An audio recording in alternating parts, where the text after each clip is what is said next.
Vamos directo con el segundo invitado. Le damos la bienvenida al asambleísta por Sucumbíos, Cons Córdoba, con quien vamos a hablar los siguientes minutos. Bienvenido, ¿cómo le va, asambleísta? Gracias por acompañarnos aquí en Ecuador en Directo. Jaime y Carla, muchas gracias. Gracias por la invitación. Asambleísta, bueno, me gustaría tener su criterio de todo lo que está viviendo en este momento la coyuntura política en cuanto a lo que está pasando con el caso Progen. El anuncio del presidente de la República el día de ayer de que se ha presentado una demanda en el estado de la Florida de los Estados Unidos por este caso, después de más de un año de todo lo que ha ocurrido, de haberle pagado el dinero sin que se haya entregado un generador operativo. Es una vergüenza, es una vergüenza. Lo primero que debió hacer el presidente es destituir a esos ministros, meterlos presos, porque es un robo descarado que le hacen al pueblo ecuatoriano. Y ahora dice que le va a demandar a Progen un arbitraje internacional. Nos va a resultar más caro, es decir, nos va a tocar pagar más a estas empresas, o posiblemente es un negociado, porque el presidente anhela muchísimo los arbitrajes internacionales. Y ya vemos lo de CP, ya vemos lo de Texaco. Créame que esto es una vergüenza. Insisto, puede tener la competencia de presentar ese arbitraje internacional. Pero recuerden que la Constitución de la República clarito lo dice. Artículo 422, sobre la suscripción de los acuerdos. Me imagino que dentro del convenio que hicieron, ese contrato que hicieron, estuvo la cláusula arbitraje internacional. Y ahora nos da la razón. Si este gobierno no le importa realmente el Estado ecuatoriano. Eso es una corrupción galopante, que su misma bancada de la impunidad, la bancada ADN, no ha permitido, no ha dicho nada sobre la fiscalización. Nos la quitaron de la Comisión de Garantías Constitucionales que este periodo empezamos. Y la llevaron para que tenerla en el archivo. Así que las acciones le corresponden inmediatamente, no solamente a la Contraloría, que ya señaló sus acciones, sino también a la Fiscalía inmediatamente. Insisto, el ministro Roberto Luque, que fue uno que fue a visitar, hizo una tremenda campaña de difusión y que estuvo supuestamente en los laboratorios donde había los equipos y que luego dice que no ha ido. Es una vergüenza, debería estar destituido. Eso debería ser el presidente, pero no lo va a hacer. Porque lo único que hace tanto la ministra Manzano, que a propósito hermana del ministro Manzano, que abrió los cupos para las exportadoras o las bananeras, para que llevan el banano, y donde se observa por las investigaciones pues el aumento precisamente de cupos de banano, pero no solamente banano, sino también la harina prohibida. Pues esta ministra sigue ahí, campante. Igual el ministro Luque, campante. Créame que esto es subrosos. Correcto. Antes de entrar al caso CP y luego al otro tema, quería leer parte del comunicado que emitió el día de ayer la bancada de ADN asambleísta, y justo quiero escuchar su criterio de lo que publica ADN. Dice: la RC una vez más del lado de los delincuentes. La Revolución Ciudadana se opone a que los privados de libertad dejen de ser un grupo prioritario en la Constitución. Hoy votaron en contra de respaldar acciones constitucionales y legales para combatir la seguridad, fortalecer el sistema de justicia y enfrentar con firmeza el crimen organizado. En un momento en que el Ecuador exige definiciones claras frente a la violencia, la corrupción y la impunidad, ese bloque decidió colocarse del lado de los delincuentes. Sin embargo, no nos van a detener. Seguiremos trabajando para aprobar las reformas en materia de seguridad que protejan los derechos de los ciudadanos ecuatorianos por encima de los criminales, quienes no deben tener privilegio alguno en nuestro sistema constitucional. A ver, estos señores aquí los van acusando ustedes porque no votaron por el tema de los PPL, que son considerados personas que del grupo prioritario. No entiendo por qué ellos toman esta decisión. No sé si es por tratar de hacer show político o qué mismo lo que pretende hacer ADN. Mire, es un show político más. Delincuente no será acaso el que incumple con los recursos o ejecuta o falta de ejecución de recursos para atender la salud, la educación, la seguridad. Delincuente no será acaso que algunas empresas vinculadas a la familia Noboa están supuestamente exportando droga. Eso lo dicen a nivel nacional. Insisto, este gobierno ha dejado de atender la seguridad. Más bien la ha convertido como un show político, como una estrategia de campaña para, lógicamente, gobernar. Es más, podría decir que inducieron la inseguridad para ellos avanzar con los intereses. Eso es la verdad. Así que lo que la bancada de ADN, lo que hizo el día de ayer fue un show. Acciones que tranquilamente la misma asamblea puede hacer. Es decir, pedir un exhorto a la misma asamblea que sabiendo que tiene que hacer reformar leyes y no las hace. Es más, aquí la responsabilidad la tiene el gobierno, porque el gobierno ni siquiera ha invertido lo que tenía que hacer. Nos cobraron el 3% del IVA. Tantísimas leyes económicas que la asamblea ha aprobado. ¿Y cuál es el resultado? Nada en la seguridad. Si mira usted las UPCs abandonadas, es más, los gobiernos seccionales están apoyando e invirtiendo cuando hay una deuda tremendísima como los gobiernos seccionales que el gobierno les dé. La pregunta es, ¿dónde está la plata? Pues la plata de la deuda externa, la plata del petróleo, la plata de los impuestos. ¿A dónde está? En actos de corrupción. Corrupción. Esos son los delincuentes. Créame que sí es una vergüenza. Ayer no me dieron la palabra para poder vertir mi criterio desde la Amazonía. Sin embargo, insisten en el show. Y esos cambios, punto de orden del día, es para, lógicamente, tener y frenar la fiscalización al gobierno, de no permitirnos que nosotros presentemos cambios, punto de orden del día, como lo que estamos haciendo verdaderamente, despejando, diciéndoles. El caso Progen, un ejemplo. La Revolución Ciudadana, con el compañero Lenín Barreto, lo venimos diciendo desde el primer día, hace un año. Pararon atención, no lo pusieron atención. Entonces, miren, en el caso de los privados de la libertad, la Constitución es clara. Están dentro del rango de grupos prioritarios. Los privados de la libertad están controlados por el Estado. Es el Estado que les garantiza la alimentación, lógicamente la salud y la vida. Eso esto es como una estrategia que utiliza el movimiento ADN. Sí, utiliza el movimiento, ¿sabe por qué? Porque resulta, nosotros ayer en la Comisión de Garantías Constitucionales, en el último punto, recibimos una demanda y empezamos un proceso de fiscalización. Resulta que las cárceles en este momento son concentraciones nazi. Ya se imagina. La gente está muriendo. Los privados de la libertad están muriendo por falta de alimentación, por atención médica, por tuberculosis y un sinnúmero de aspectos que están dando en las cárceles. Dicen que un país se lo valora, se lo conoce por la forma de cómo tiene su gente encarcelada o cómo está atendida, cuando también son seres humanos. Han cometido errores sin duda, por eso están pagando la pena ahí, pero están bajo el control del Estado y es el Estado responsable que tiene que garantizar lógicamente sus derechos. Insisto, es el Estado. Pero resulta que el Estado no está haciendo lo que le corresponde, más bien ha cedido a las bandas criminales organizadas.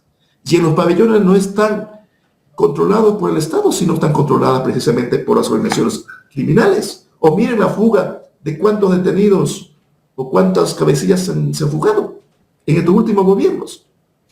Entonces decir que la inseguridad es un problema precisamente por la situación de que ellos plantean y que querer echar la culpa a la Revolución Ciudadana cuando todo el mundo sabe, aquí hablamos con estadísticas, cuando sale el compañero Rafael Correa con toda una institucionalidad que se queda establecida, con una situación sumamente planificada, la inseguridad, es decir, la medimos por los índices, pongamos, de muertes violentas por cada 100.000 habitantes y se registró a mayo 2017 con 5.8 muertes por cada 100.000 habitantes. Ahora supera los 50 muertes por cada 100.000 habitantes.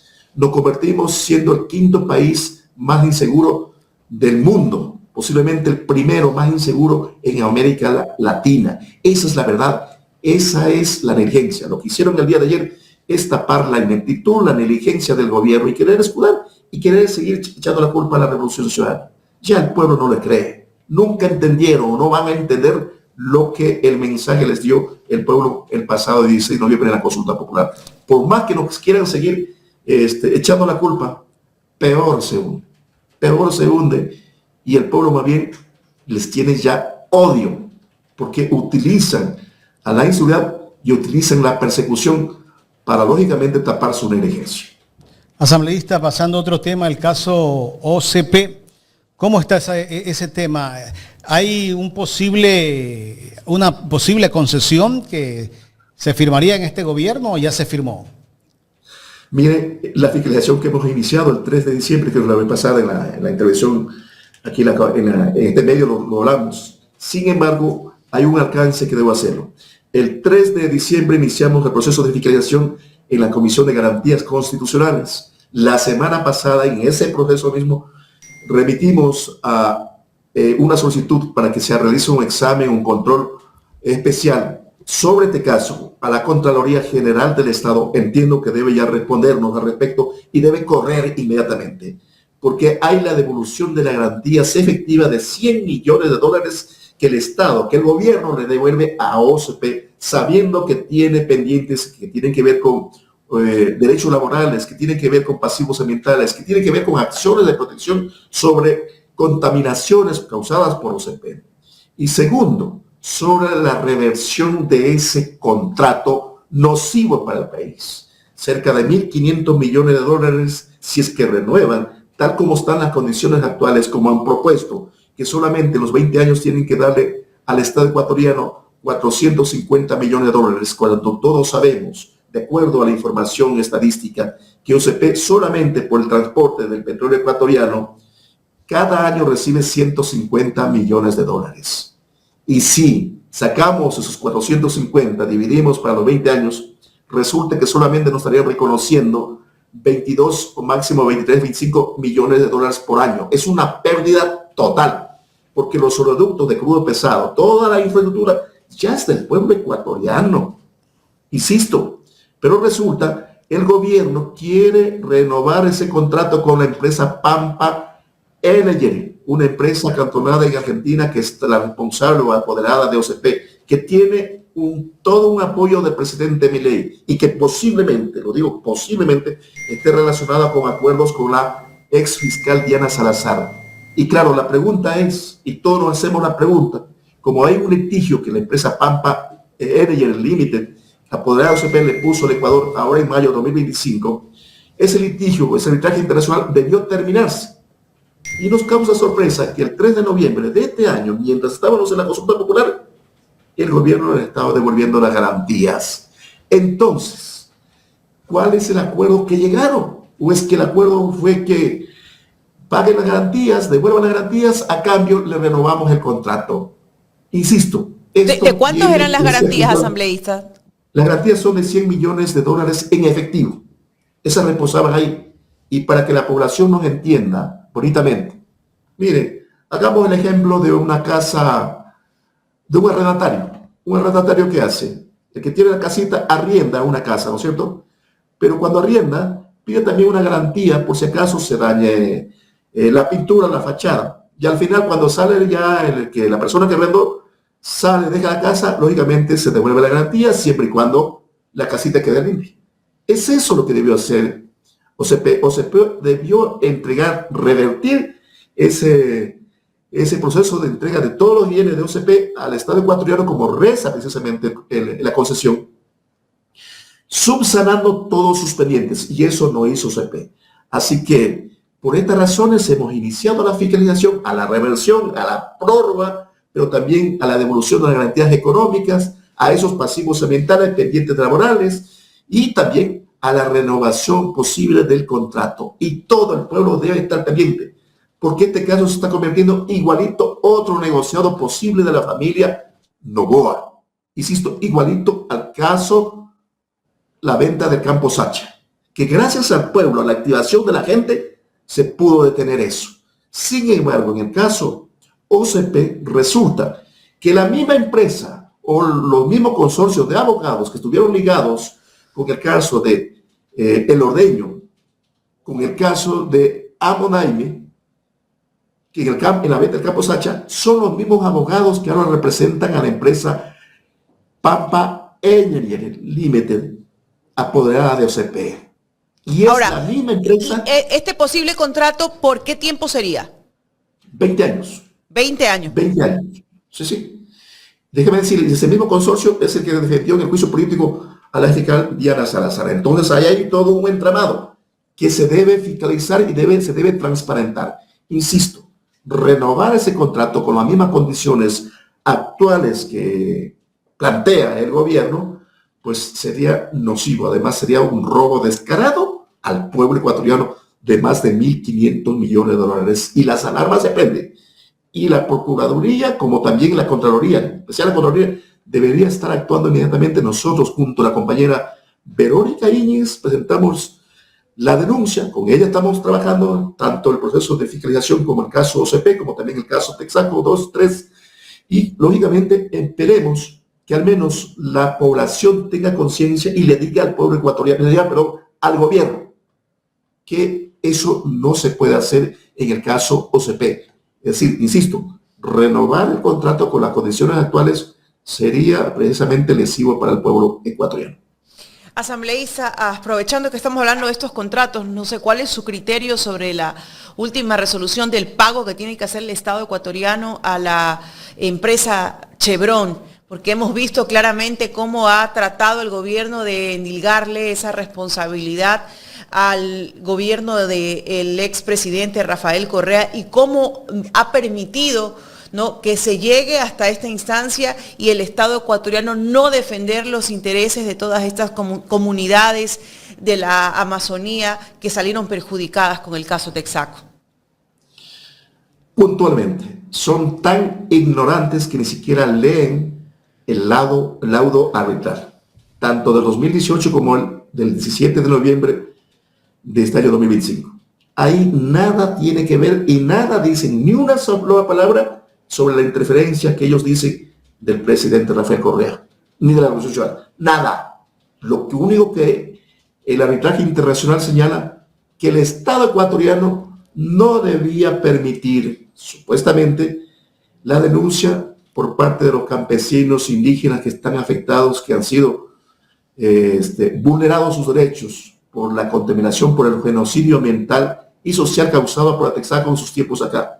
Esa gente que está muriendo con cáncer, que ha visto a sus familias fallecer con cáncer, supuestamente, según el arbitraje internacional, no debía el Estado pues permitir. Eso es una arbitrariedad tremenda. Lo que hace el arbitraje internacional, este fallo, que le obliga a pagar a el de Ecuador 220 millones de dólares, se basa en dos documentos muy puntuales, y aquí los tengo, justo que voy a hacerlos conocer.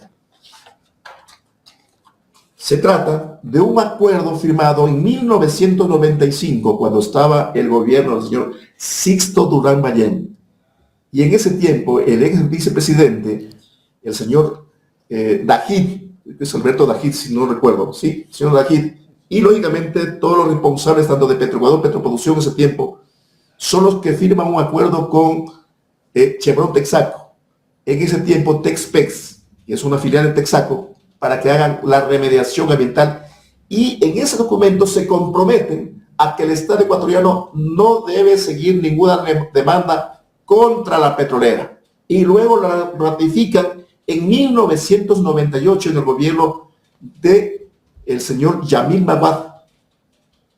Le liberan de responsabilidad, es decir, le dejan libre de responsabilidad ambiental, social, y nuevamente el Ecuador se compromete a no presentar ninguna demanda como Estado, más no como privados. Y es por eso que los afectados vienen con este juicio desde 1992, que este juicio es de privados contra precisamente la Chevron. Aquí nada tiene que ver el Estado, ni siquiera en el proceso, y nada tiene que ver. Así que lo que ADN, lo que este gobierno intenta echarle la culpa a la Revolución Ciudadana, al presidente Rafael Correa, nada tiene que ver. Es más, la sentencia ecuatoriana, es decir, la sentencia de la justicia ecuatoriana desde 2009 a 2013, donde develan precisamente la responsabilidad, donde le obligan a Chevron Texaco a pagar 9.500 millones de dólares, se basa en algunos informes, entre ellos el informe de Contraloría, porque Contraloría realiza un examen especial en los años 1998 y 2001 y comprueban que la empresa Texpex de Chevron Texaco, en ese tiempo Texaco, nunca hizo la reparación ambiental y se comprueban más de 1.300 pasivos ambientales y que ahora existen en Sucumbíos y en Orellana.